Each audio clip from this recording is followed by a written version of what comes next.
Welcome back. तो अब तक हम लोगों ने देखा एक एडेप्टर जनरेट किया, हम लोगों ने एक लेआउट को यहाँ पे एक रिसाइकलर के अंदर अटैच किया और मल्टीपल टाइम्स उसको रेप्लिकेट करके क्रिएट करके देखा एक सिंगल यहाँ पे लेआउट जनरेट करके। अब यहाँ पे हम देखने वाले कि इसके अंदर जो टेक्स्ट लिखे हैं इनको यहाँ पे हम लिस्ट के अकॉर्डिंग कैसे असाइन करें। तो बेसिकली हम यहाँ पे क्या करने वाले, यहाँ पे हम लोगों ने ऑलरेडी मैंने आपको बताया था कि टेक्स्ट व्यू लिया, उसका यहाँ पे रेफरेंस लिया और यहाँ पे नेम असाइन कर लिया। तो यहाँ पे आपको एक मेथड मिलेगी ऑन व्यू होल्डर।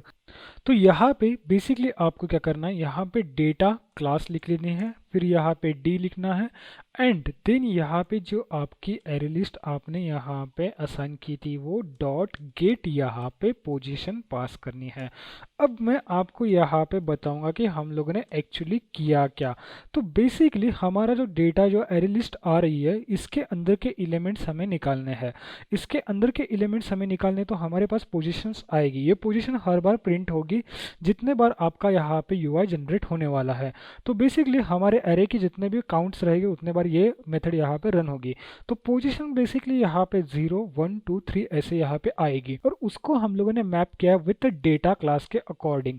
तो ये हो गया। अब यहाँ पे क्या करना है कि इसको हमारे टेक्स्ट के ऊपर सेट करना है। तो यहाँ पे लिखना है होल्डर डॉट यहाँ पे टीवी नेम डॉट यहाँ पे सेट टेक्स्ट, और ये सेट टेक्स्ट लिखने के बाद यहाँ पे डी डॉट यहाँ पे गेट नेम। अब यहाँ पे ये हो गया। अब यहाँ पे बेसिकली क्या होगा, ये एरे लिस्ट हमारी आई, यहाँ पे एरे लिस्ट आने के बाद इसके अंदर सेट हुई, यहाँ पे यूआई रेप्लिकेट हुआ, ऑन बाइंड व्यू होल्डर के अंदर हमें पोजीशंस मिलेगी। पोजीशन नंबर 1 के अंदर का डेटा यहाँ पे हम लोगों ने मैप किया विद डी के साथ। अब ये डेटा यहाँ पे dot name dot D dot text यानी कि डी का जो 1 नंबर की पोजीशन है उसका जो डेटा रहेगा वो यहाँ पे आ जाएगा। सेकेंड टाइम जब रन होगी यहाँ पे पोजीशन पास होगी 1, यहाँ पे 1 नंबर का डेटा आएगा, 1 नंबर का डेटा यहाँ पे गेट करेंगे, टेक्स्ट करेंगे, ऐसे करके ये रिसाइकलर व्यू का कंटिन्यू लूप यहाँ पे चलता चला जाएगा। अब यहाँ पे अगेन मैं यहाँ पे होल्डर लिखूंगा। अब यहाँ पे हमें एज सेट करनी है तो मैं यहाँ पे टीवी एज सर्च कर लेता हूँ, बट यहाँ पे एज यहाँ पे हमें सेट करनी पड़ेगी।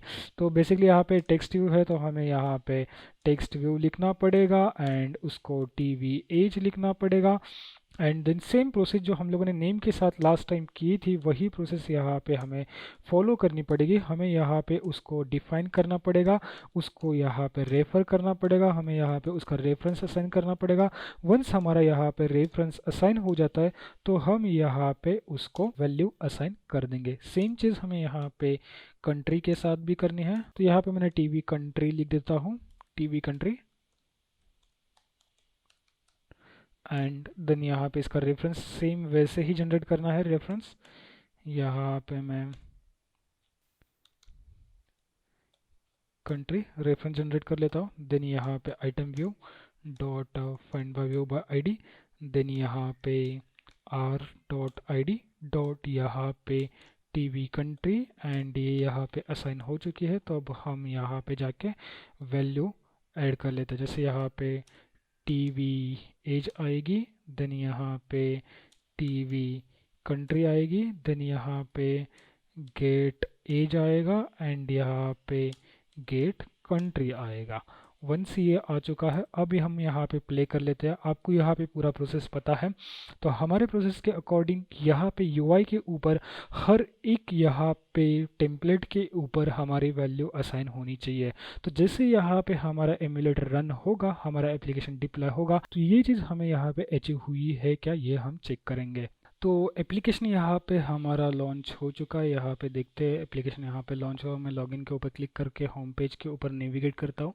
देन यहाँ पे इस बटन के ऊपर क्लिक करता रहता हूँ। जिससे मैं बटन के ऊपर क्लिक कर रहा हूँ तो यहाँ पे हमारा एप्लीकेशन क्रैश हो चुका है, मतलब कुछ ना कुछ इशू यहाँ पे हमारे कोड के अंदर आया है। तो यहाँ पे मैं लॉगकैट के ऊपर जाऊँगा और इशू फाइंड आउट करने का ट्राई करूँगा।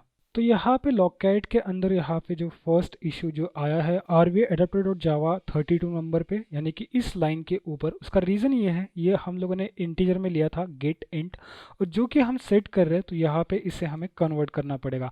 तो मैंने यहाँ पे कोलन्स लगा दिए और प्लस कर दिया, जिससे क्या हुआ कि ये जो एज था ये यहाँ पे इंटीजर का टेक्स्ट में कन्वर्ट हुआ।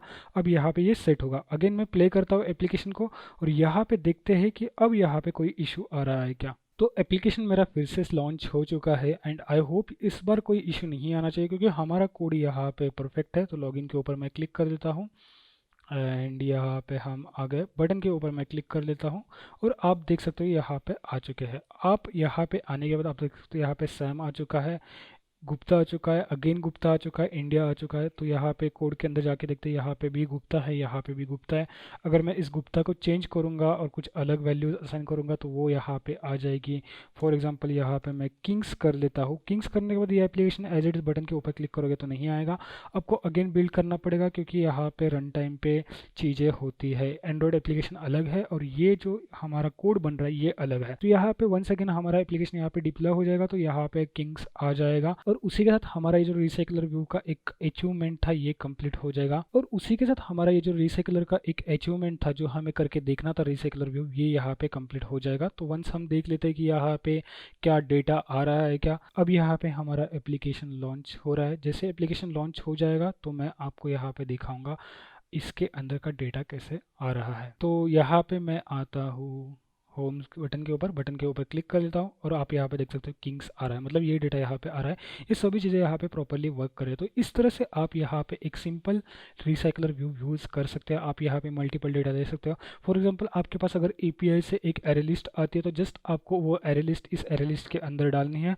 अडेप्टर के अंदर असाइन कर लेनी है और यहाँ पे यूआई के ऊपर चेंजेस कर लेने हैं, उसका रेफरेंस लेके यहाँ पे असाइन करनी है और आपका रिसाइकलर व्यू यहाँ पे कंप्लीट हो जाता है। तो आई होप रिसाइकलर के इस 2-3 वीडियो के अंदर आपको रिसाइकलर पूरी तरह से समझ में आया होगा, स्क्रोल व्यू आपको यहाँ पे समझ में आया होगा। तो चलिए इस वीडियो में इतना था, मिलते हैं नेक्स्ट वीडियो में।